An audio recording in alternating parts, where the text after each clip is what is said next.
Hey guys, so today we're going to be reading chapter 12. Other than, I hope you guys enjoy. What? What? Uraka screamed, throwing her hands up. Mina happily clapped and glanced back at Izuku, who had stopped mid-step as he noticed the staring faces. Izuku rubbed the back of his neck, glancing down at the floor, not meeting any of the shocked faces of his classmates. Bakugo wasn't even 1,000% sure of what exactly he just done. He had simply acted on instinct, although the instinct bloomed from his childhood. Even though he would never admit it to anyone, as a child he had helped Izuku through panic attacks many times. Izuku had not been the most emotionally stable child, to say the least. It's not like he wasn't a happy child. No, he was a very happy and bubbly child. It's only that he had a big issue when in crowds and with strangers.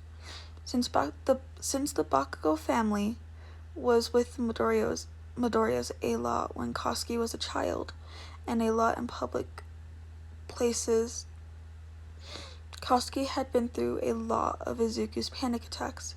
He had gotten over it over the years, but he still had them every now and then. So Bakugo still had the same reaction as when he was a child. Uraka motioned to Izuku, and then Izuku's bag.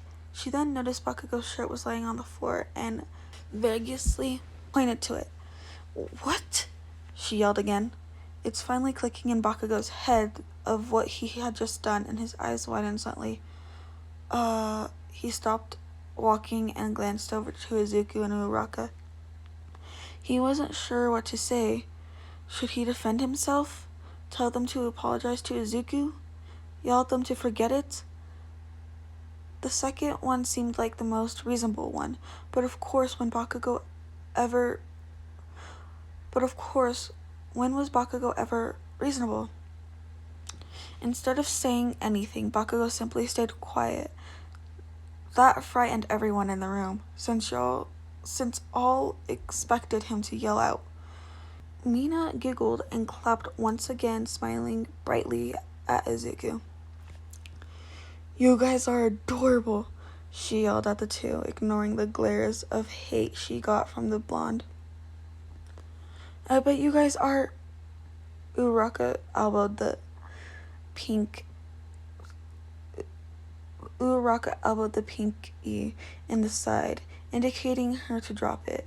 She had done this since she had noticed Izuku beginning to breathe faster again. Never mind. Let's just sit back down." Uraka started giving everyone a glance that very obviously meant don't say anything. Everyone nodded their heads in understanding and headed back to their seats. "Hey Midoriya, are you okay?" Kirishima asked as he walked towards the smaller boy and sat next to him. The brunette nodded and gave a very subtle smile to him. "Sorry about that. I wasn't sure what Mina was gonna do." Kirishima gave him a toothy grin and patted him on the shoulder. It's fine," Izuku whispered and watched as the last of the class sat back down. Some of them had began their own conversations again, and the room went somewhat back to normal. Uraka nudged Izuku and he glanced over at her. "Yeah?" he whispered. "Sorry about Mina. You okay?" she whispered back, giving him a reassuring smile. He nodded and scratched the back of his neck. "It's fine. If you want to apologize to anyone, you should apologize to..." He stopped himself as he remembered the dare he had been issued at the beginning of the game. Kosuke." He pinched the bridge of his nose, shaking his head. What Izuku hadn't noticed is that Bakugo had heard the small boy say his name and was now staring at him. "Why should I apologize to him?" Uraka questioned, cocking her head to the side. He seemed fine, she added. Well, he might be embarrassed, and you don't know Koski. He could get mad when he's embarrassed. He didn't seem too happy that he helped me too. I might have to apologize to him as well. Izuku added the last part as a second thought. He also stated it a bit quieter than the rest, but Bakugo still picked it up on it and huffed. He was upset that Izuku thought that he was embarrassed that he helped him. This confused Bakugo more than anything. Since when did Bakugo care about what Izuku assumed of him? He could think whatever the hell he wanted to. It's not like he assumed correctly. Bakugo wasn't embarrassed that he helped a small teen. He was actually kind of glad he did. But that was beside the point. Bakugo knew if anyone asked why he helped, he gave the same excuse he gave Izuku when he saved him from his father, that he was simply doing his job, being a hero. Suddenly, Kirishima remembered that Aizawa had asked him to ask Izuku something. Hey Midoriya, Aizawa-sensei is wondering if you were planning on ever moving back in the dorms? If not, he wants you to get the stuff you left behind out of it. Izuku perked at this since he did not want to go back home to his father. Going to the dorms would be the best opportunity for him. Actually, yeah, I was planning on moving back. Kirishima was actually a bit surprised by this. Izuku had pretty much moved out since the summer after the first year of UA. Now that the second year had begun a while ago, Izuku hadn't really shown up in the dorms. It was news that he was planning on moving back in. If the students were being honest, they missed the company of the Greenette. Oh, that's nice to hear. I'll let Aizawa-sensei know. Kirishima gave him another one of those signature toothy smiles and directed his attention to the blonde beside him. You too, Bakuro, you moving back in? Bakugo started thinking. Whatever, fuck it. Yeah, I fucking regret moving out. Living with the old hag is a pain in the ass, he answered, having other reasons besides not seeing his mother as often. Kirishima nodded in understanding and glanced at his watch on his wrist. Whoa, it's only 9? He yelled, allowing Ida to hear him from the other side of the circle. 9? Everyone should be heading to bed. Tomorrow's a big day for Midoriya and Bakugo, and they need their 9 hours of sleep. Knowing Uraraka, she's going to wake them up around 6. Ida ranted, starting to move his arms up and down dramatically. Okay. Momo finally stopped him. Everyone, let's head to bed. If anyone needs an extra sleeping bag, I have a couple, and I can make one. She smiled and pulled out her own sleeping bag. The rest of the class did the same and found their own spot in Momo's extremely large living room. Bakugo put it on himself to steal the couch, although it easily would fit 4 people to sleep on with its dramatic size.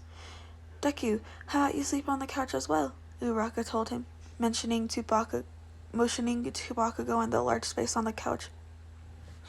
It was a large L-shaped couch, and Bakugo only taking the corner bottom part of it. The larger part was still empty.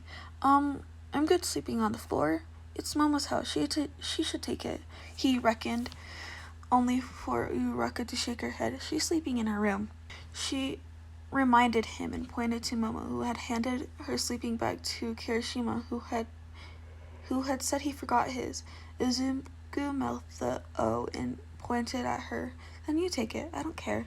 He shrugs and watches as Bakugo glanced at Kirishima, who was laughing extremely loud at one of Kaminari's jokes. It's your birthday. You take it, she insisted, grabbing his sleeping bag off the floor. Nah, I'm good, he told her, although knowing she wasn't going to drop it.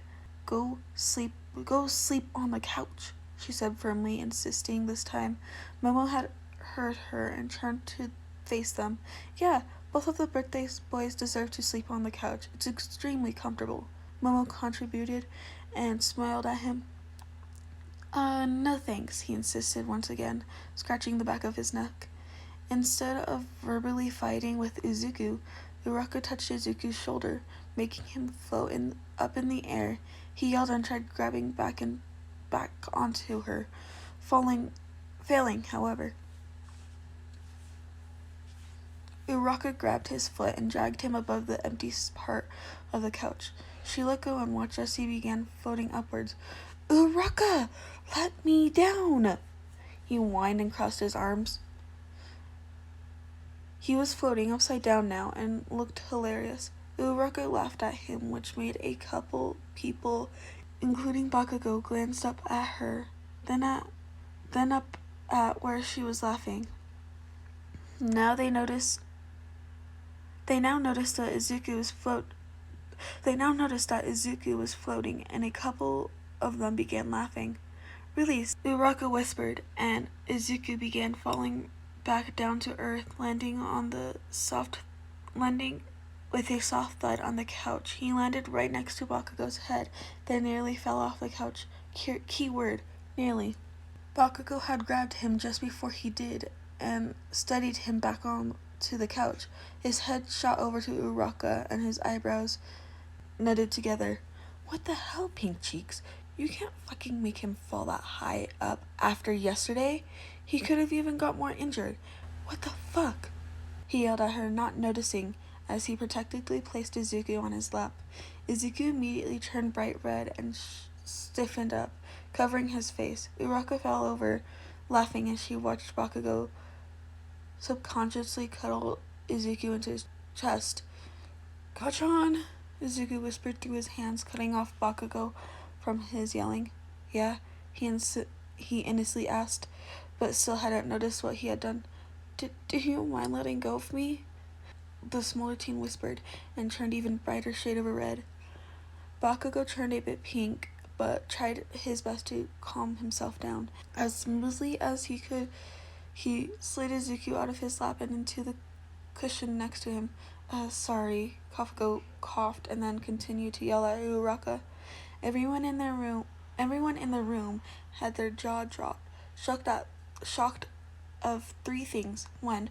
Bakugo cared that Izuku could have got hurt. 2. Bakugo put Izuku on his lap. And 3. Bakugo had taken Izuku off him so calmly. Are they a thing? Kirishima asked Kaminari, while pointing at Bakugo and Izuku. Maybe? I don't know. I don't know why they would be, though. They don't even have their soulmate marks yet. What if they're not soulmates? Kaminari answered, rubbing his chin. Kirishima was about to say something back to Kaminari, but he was cut off by Mina yelling, "Ah!" She clapped her hands. They're so cute, she screamed. Shut up, Pinky. What the fuck? He yelled at her, his face turning a bit red. OMG, he's Uraka had cut off the yelling girl by covering her mouth. Mina angrily protested for her to uncover her mouth. Uncover her mouth, where muffled by Uraka's hand. She leaned down and whispered something in her ear and then caused her to shut up for a few seconds. Before smirking through Uraka's hand and nodded, Uraka uncovered Mina's mouth, and the pink girl stayed silent and ran to go finish sitting up her sleeping bag.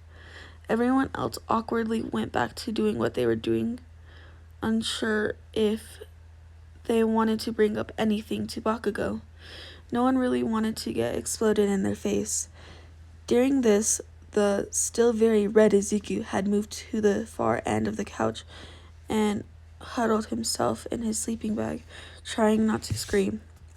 And with that, everyone began falling asleep, and one by one the whispers stopped, was replaced by a few subtle snores coming from a few of the students. At around 12 o'clock, however, Izuku's phone began vibrating in his pocket, indicating that the small boy was getting a phone call. But when he stepped out and answered it, he dropped the phone to the hardwood floor. Okay, guys, so that was chapter 12. They left a cliffhanger on this chapter, but I hope you guys enjoyed it, and bye.